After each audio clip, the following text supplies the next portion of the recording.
I knew something was wrong the moment I stepped into the Adler house. The air was too crisp, too cold for late autumn. And yet it wasn't the weather that bit at my skin. It was the stiffness in the way Brunhild greeted me. Arms not open. Just a nod and a thin smile that barely stretched her lips. The house smelled like clove and polish, the walls adorned with carved cuckoo clocks and old family portraits. German tradition bleeding through every inch of the place. A part of me itched with old memories from my years studying in Munich, but I tucked them away. Nobody here knew I spoke German. I kept that piece of myself, separate, quiet. Marcus was distracted, checking his phone too often, laughing too loud at the wrong moments. He disappeared into other rooms, always just before I could ask him something. When he returned, his collar would be slightly crooked, his breath off. A cousin I didn't recognize murmured to Brunhild about how they were handling it so gracefully, but the word they hung in the air like smoke. I didn't ask questions. Not yet. But my father's words came back to me. Trust is built in drops and lost in buckets. Have you ever walked into a room and felt like the truth was sitting in the corner, waiting for you to notice? I excused myself to freshen up. The hallways were quieter, dimly lit, heavy with oil paintings. That's when I heard them, Marcus and Brunhild, speaking in low voices. In German. Marcus said, trembling, Ich bin der Vater de Babys. Evelyn darf es nie erfahren. Brunhilde replied, voice as cold as the marble floors, Sie wird es nie wissen. She'll never know. I froze, not from the chill, but from the unmistakable clarity of betrayal. They didn't know I understood. They thought I was just the quiet wife, the good daughter-in-law, the woman who stayed in her lane. My legs moved before my mind could. I walked away silently, retraining my face to neutral. A nod here, a smile there. No one noticed that I'd just heard the end of my marriage whispered in a language they thought was foreign to me. What would you do if you understood something you were never meant to hear? I didn't sleep that night. Not really. My mind went back weeks earlier. A night when I got up for water and heard hushed voices from the guest room. Lysandra was there, staying with us again after yet another job loss. The door was cracked open just enough. She was on a video call, whispering, her face tense, the screen showing someone's shadowed features. I couldn't make it out. It hadn't meant anything then. But now it meant everything. Seconds after, Marcus had walked into the hallway, startled to see me. Couldn't sleep, he'd asked. His voice too casual. Too late at night. At the party, he approached me again. You look pale, he said. Do I? I answered, my tone even. Have you ever realized the past wasn't just a memory, but a warning? I sat through dessert like a woman waiting for the final act of a play. Brunhild looked at me directly, then leaned slightly closer. Her voice low. German. Some women are too naive for their own good. I blinked, smiled politely, and nodded. Inside, I felt something steel-hard settle into place. This wasn't just a secret. This was a game. A performance for my benefit. A cruel one. I began cataloging everything. The way Marcus's hand shook as he poured wine, the tightness around Brunhild's mouth when she looked at Lysandra, the smirks, the glances. Sometimes silence isn't weakness. Sometimes it's reconnaissance. 3 days later, I found it. A plain white envelope, tucked into the screen door of our porch. No name. No return address. Inside was a single line typed. Look closer at your own bloodline. I didn't need to guess who it referred to. Lysandra had lived with us for months. I'd defended her when my mother called her reckless. I'd helped her apply for jobs. Paid her phone bill once. Marcus had offered to check in on her when I was working late. It all made sense now. Or at least enough sense. I opened my laptop, created a new folder. Labeled it EH Contingency File. Would you stay silent or start building your exit strategy? I moved differently after that. Every breakfast I made, every kiss goodnight, every grocery run, I logged it. I smiled, but I was watching. I laughed, but I was listening. One night, Marcus left his phone charging by the couch. I plugged it into my laptop, backed it up, quietly, quickly. I combed through bank statements. There it was, hotel receipts from 3 towns over, under a different name. I didn't cry. I didn't scream. I didn't even flinch. I stood at the kitchen window that night, watching the shadows shift across the lawn. My breath fogged the glass. You think I won't know, I whispered. But I already do. Every morning began the same. I cooked eggs, folded laundry, answered emails, kissed Marcus goodbye with just the right amount of pressure. Enough to pass for affection, but never enough to mean it.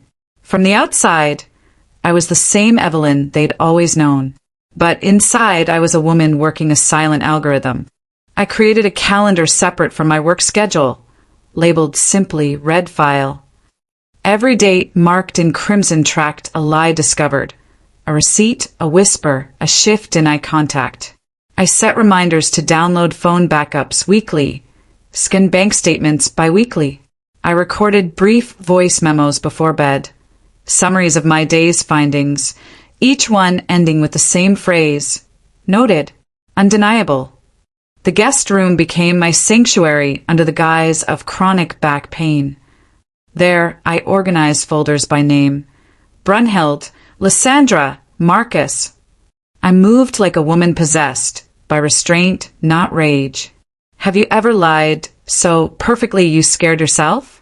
One afternoon, Brunhild showed up unannounced, carrying a ceramic container of soup. Chicken and spätzle, she said, stepping in like she owned the place. She set the container down and took the chair opposite mine at the dining table. No greetings, no warmth. If you destroy this family, she said, smoothing the crease of her skirt, don't expect to keep this house. I stared at her hands. They didn't tremble. She continued, Marcus never filed the title transfer, you know. It's still in our name. You'd be smart to protect what's yours by letting go of what never was. I smiled. Thank you for the soup, Brunhild. You've always been so traditional. Inside, I was already drafting an outline to trace property transfers and financial shell games. This wasn't just betrayal. It was calculated power attention. What do you do when someone threatens your survival with a smile? 3 days before the baby shower, I helped Lysandra pack gift bags for the guests. Pink ribbons, lavender sachets, tiny soaps shaped like ducklings. She chattered about stretch marks and cravings. I nodded. When she stepped away, I noticed an envelope sticking out from a side pocket of the baby bag. It was a medical folder. I pulled it out, hesitated, then opened it. Ultrasound image. Gestation, 18 weeks. Father's name, Marcus Adler. I didn't gasp. I didn't even blink. But I felt the ground shift, like standing on ice that begins to crack without warning. When Lysandra returned, I held the image up with a smile. You're showing already. This little one's going to be big. She beamed. Strong genes. I nodded, excused myself, and returned to my room. That night, I transferred all my files to a secure drive hidden inside an encrypted folder. I labeled it Tessitura, the inner structure of a song. Have you ever looked at a piece of paper that shattered everything you believed and smiled anyway? A week later, I received a text from an unknown number. Listen to this. Attached was a voice memo. Lysandra's voice, casual, laughing. Evelyn's clueless. Seriously, we've gotten away with everything. The message ended. I stared at my phone until the screen dimmed. I traced the number back to a former colleague of Marcus's, someone he'd had a falling out with years ago. Vindictive, bitter, and clearly ready to talk. I contacted Jonas Becker, my lawyer, and forwarded the message. He advised me to begin cataloging everything. Metadata, call logs, texts. Admissible. Provable. Then I reached out to Detective Mara Keaton. We spoke briefly. She asked no unnecessary questions, just took down names, dates, and her voice carried the kind of weight that promised movement. What if your enemies are careless because they think you're weak? The baby shower was held at the vintage botanical venue downtown. Brick walls, ivy-covered trellises, lace tablecloths. I curated every detail. The cake had 3 tiers, hand-painted roses, and vanilla cream. The party favors included monogrammed jars of honey. I wore pale blue. Safe, soft, strategic. I gave a toast. Glass in hand, voice steady. Sometimes, I said, the people we trust most are the ones who teach us strength the hard way. Polite laughter. Brunhild's face didn't move. Marcus raised his glass with a slight twitch in his brow. Lysandra wiped a tear, misreading my words entirely. But I saw the looks between a few guests, knowing glances, eyes darting. They felt it. They didn't say it, but they knew. Would you attend a party in your own honor, knowing it's the calm before the storm? That night, I uploaded the final piece to the tessitura folder. The ultrasound, the voice memo, Brunhild's threat retyped from memory, copies of property records, bank transactions, GPS logs. The next morning, I met with Jonas again. We chose a court date. He began drafting an exposé that could unravel the entire family facade. In my journal, I wrote, "They wanted to play silent war, but I write the rules now. The day I chose to throw a party was the day I chose to end my marriage." The dining room shimmered with a quiet malice only I could detect. Candles glowed softly against crystal glasses. The seating chart had been rehearsed in my mind for days. Brunhild to my left, Marcus directly across. Lysandra just close enough to catch my eye, but not my attention. Every fork placement, every floral centerpiece, every strand of fairy light twinkling overhead served a singular purpose. Illumination. I wore cream. Simple. Unthreatening. I'd practiced my expressions in the mirror. Receptive, gracious, detached. Not cold, just above it. Guests filtered in. Caleb arrived first, nodded once, wordlessly. Elaine breezed past me like I was part of the furniture. Brunhild gave me 2 air kisses and commented on the salmon mousse. Marcus and Lysandra arrived last, hands intertwined like high school sweethearts. I handed them wine with a smile. "You made it," I said. Marcus kissed my cheek. Lysandra didn't meet my eyes. Have you ever walked into a fire knowing it's the one you lit yourself? Once the laughter hit its peak, I dimmed the lights. "Thank you all for being here," I began. "Tonight, I thought we'd take a little journey down memory lane." The screen lowered behind me. Images flickered. At first, nothing alarming. A wedding photo, a birthday, a family dinner. Then it shifted. Marcus entering a hotel room. Lysandra following behind minutes later. The hallway camera had no sound, but the timestamp needed none. More footage. Them laughing. Her head on his shoulder. His hand on her belly. Gasps rippled. Audio played next. A familiar recording, subtitled in bold, white font across the screen. "Markus, ich bin der Vater des Babys. Brunhilde, sie wird es nie wissen." Then, a voice memo from Lysandra. "Evelyn's clueless. We've gotten away with everything." Final slide, a scanned DNA report. Paternity, 99.98% probability. I turned to face them. "Any questions?" Justice doesn't always come in courtrooms. It sometimes arrives in living rooms. Marcus stood abruptly, knocking his glass over. "This is ridiculous. You think I'm the only one with secrets," he barked. "You should tell them about those texts from that guy at your job. That late-night call I overheard." He pulled his phone, scrolling. "Here. See." Before he could continue, the hallway door opened. Jonas stepped forward, suit impeccable, a folder in hand. "Those messages were fabricated," he said calmly, placing notarized timestamps and source verifications on the table. "Evelyn's communications have been verified clean." I didn't flinch. "Also," I added, "since we're all sharing, I found unauthorized transactions from our joint account to your shell company." Over $50,000 redirected. I dropped copies of bank records. Silence. Brunhild's composure cracked. "You reckless fool," she hissed at Marcus. Lysandra sobbed. "Please, Evelyn. Please don't ruin everything. This wasn't supposed to go this far."